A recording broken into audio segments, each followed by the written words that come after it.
ఎయిర్పోర్ట్లు కట్టేస్తా, ring రోడ్లు వేస్తాం అంటూ అమలు కాని హామీలను తామేమీ ఇవ్వడం లేదని, సగటు మనిషి కనీసం అవసరాలను ప్రస్తుత ప్రభుత్వం తీర్చలేకపోతున్న దుస్థితిలో ఉందని టీడీపీ రాష్ట్ర ప్రధాన కార్యదర్శి పలాస నియోజకవర్గ ఇన్ఛార్జి గౌతు శిరీష దుయ్యబట్టారు. శ్రీకాకుళం జిల్లా పలాసలోని టీడీపీ కార్యాలయంలో సోమవారం నియోజకవర్గ స్థాయి సమావేశాన్ని ఆమె నిర్వహించారు. ఈ సందర్భంగా పలు కీలక అంశాలను ప్రస్తావించారు. చిన్న తరహా సాగునీటి ప్రాజెక్టుల నిర్వహణకు కూడా వైసీపీ ప్రభుత్వం నిధులు విదల్చలేదని ఆందోళన వ్యక్తం చేశారు. ఆఫ్ షోర్ రిజర్వాయర్ నిర్మాణాన్ని తాము అధికారం చేపట్టిన 3 ఏళ్లలో పూర్తి చేస్తామని హామీ ఇచ్చారు. ప్రతి ప్రాంతంలోనూ తాగునీరు, స్వచ్ఛత, రోడ్లు ఏర్పాటు చేస్తామన్నారు. యువతకు సంబంధించి skill development centre, defence academy నెలకొల్పుతామని అన్నారు.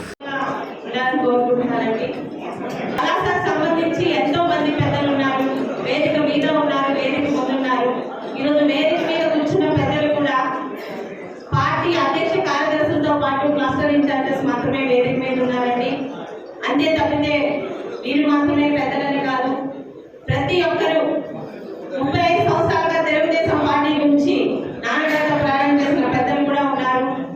స్థలభావం వల్ల క్లస్టర్ ఇన్ఛార్జీలతో మాట్లాడించాలని తప్పితే ఇంకొకటి లేదు.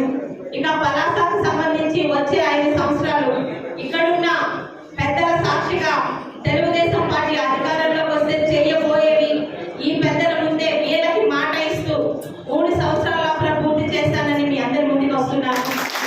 ముఖ్యంగా మౌలిక సదుపాయాలు, ఈ మాటలు మాట్లాడుతుంటే అప్పుడు లైవ్ చూస్తున్న వైఎస్ఆర్పీ నాయకులకి మౌలిక సదుపాయాలు అంటే ఏంటో అర్థం అయ్యి ఉండదు. కానీ మున్సిపాలిటీ నుంచి మొదలు పెడితే ప్రతి వార్డుకి శుభ్రమైన మంచినీరు, వార్డులో రోడ్డు, స్వచ్ఛమైన శానిటేషన్ తోని ప్రతి వార్డుకి మౌలిక సదుపాయాలతో మా తెలుగుదేశం పరిపాలన మొదలవుతుంది.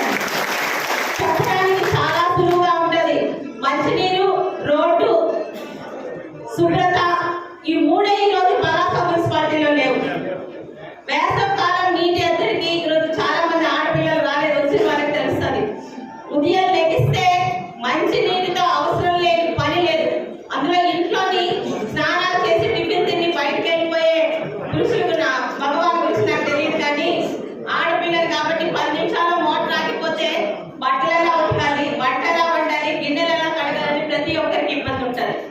చెప్పడం చాలా ఈజీ, మంచినీళ్ళే కదా అన్న గొప్ప ఉంది. మంచినీరు, రోడ్డు, స్వచ్ఛత ఇవి ఎప్పుడు ఉండేవి. ఈరోజు నిజంగా మున్సిపాలిటీలో ఉన్న ప్రతి ఒక్కరికి అడుగుతున్నాను, ఈ 3 మౌలిక సదుపాయాలు పలాస మున్సిపాలిటీలో ఈరోజు ఉన్నాయా? ఎక్కడా లేవు. గతంలో 2-3 రోజులు ఇబ్బంది అయినా నీరు ఇచ్చిన వాళ్ళు ఉన్నారు. కానీ 10 రోజులకు ఒకసారి నీరు వస్తూ ఆడపిల్లలు ఎంత ఇబ్బంది పడుతున్నారో ఈ రోజు నేను వార్డుల్లోకి అయితే తెలుస్తుంది.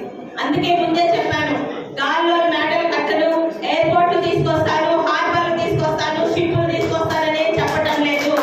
పలాస మున్సిపాలిటీలో ప్రతి ఒక్క వార్డు 31 వార్డుల్లోని 6 నెలల లోపల ప్రతి వార్డుకి మంచినీరు, రోడ్డు, శుభ్రత ఈ 3తో మా పరిపాలన మొదలవుతుంది. ఇక మీ అందరికీ ఇంతకుముందు చెప్పిందే ఆల్రెడీ డిఫెన్స్ అకాడమీ మీద మనకి మాట 2 పెద్దలు ఇచ్చారు, ఇటు చంద్రబాబు నాయుడు గారు, లోకేష్ గారు. ఇది కాకుండా స్కిల్ డెవలప్మెంట్ సెంటర్ కూడా మనకి రావాల్సిన అవసరం ఉంది. ఈ రోజు ఉదయమే అంటే మనం ఈరోజు ఇక్కడ మాట్లాడింది ఇక్కడ వాళ్ళే వింటారు అనుకోవడం మాత్రం తప్పు. ప్రపంచం అంతా ఈ రోజు సోషల్ మీడియా పుణ్యమాన్ని చూస్తుంది. కిందకు వచ్చే ముందు ఒక ఫోన్ కాల్ వచ్చింది, ఇంకా నేను బీసీ గారికి కూడా చెప్పలేదు.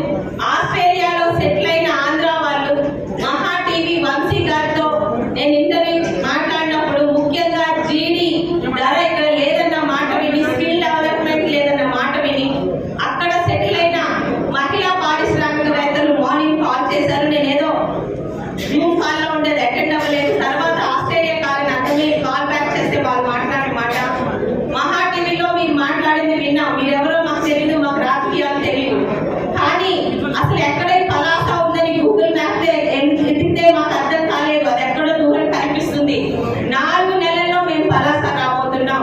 మీరు అడిగిన స్కిల్ డెవలప్మెంట్ సెంటర్ మాట్లాడాలి, ఆంధ్రాలోనే మేము పౌరసత్వలేదు. కానీ మీరు మాట్లాడిన మాట, ఒక మౌలిక సదుపాయం లేని ఒక ఊరిలో జీడీ పిక్కలకి, జీడీ పంపుకి ఈరోజు ఎంతైతే మీరు ఇబ్బంది పడుతున్నారో, స్కిల్ డెవలప్మెంట్ సెంటర్ మాట్లాడింది కూడా మహిళా పారిశ్రామికవేత్తలే.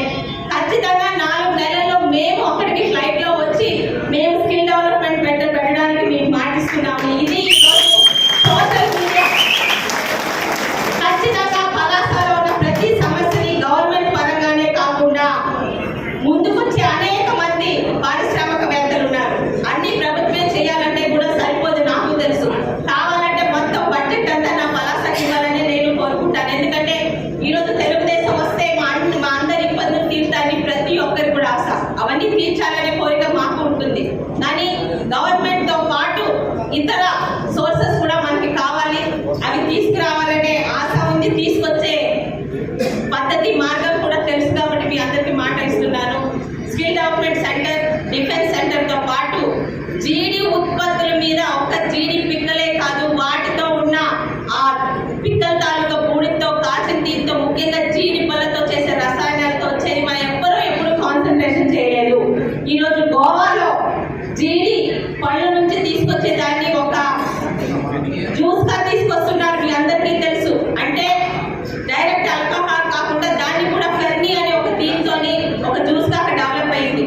అలాగే పలాస జీడి పిక్కకి ఈరోజు ఎంతైతే ప్రాధాన్యత ఉందో, జీడి పప్పుకి ఎంత ప్రాధాన్యత ఉందో, జీడి ఉత్పత్తులు కూడా పలాస అంత ప్రాధాన్యత వచ్చేలా పూర్తిగా మీకు సహకరించి ఇక్కడున్న ముఖ్యంగా వేసవి కాలంలోనే జీడి పిక్కలు వదలడానికి మన సోదరుని మనం చాలా మంది ఆడపిల్లలు వేసవి కాలంలో మనకి దొరకరు. వారందరికీ కూడా 365 రోజులు జీడి పిక్కలే కాదు, వాటి మీద వచ్చే ఇతర ఆదాయ మార్గాలు కూడా నేర్పించడానికి ఇక్కడ చిన్న కుటీర పరిశ్రమ